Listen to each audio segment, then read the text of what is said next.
Nagsampa ng reklamong libel at cyber libel si dating Senador Antonio Trillanes IV laban kay dating presidential spokesperson Harry Roque at iba pang personalidad sa Quezon City Prosecutor's Office.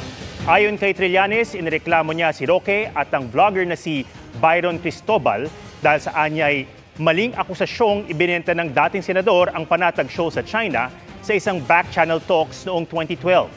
Dagdag ni Trillanes, sinampahan din niya ng reklamo ang isang Davao businessman dahil sa pagsasabi nito ng maling impormasyon na sinubukan daw siyang bayaran ni Trillanes para magsilbing peking witness laban kay dating Pangulong Duterte. Pati ang Sunshine Media Network International o SMNI at ilang host nito dahil sa pag-broadcast ng interview.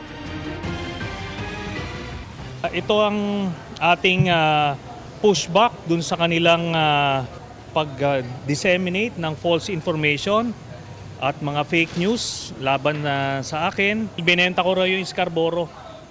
No? Paulit-ulit ito sinasabi kahit na ilang paliwanag na ang ginawa ko. Kaya ngayon, kakasuhan ko na sila.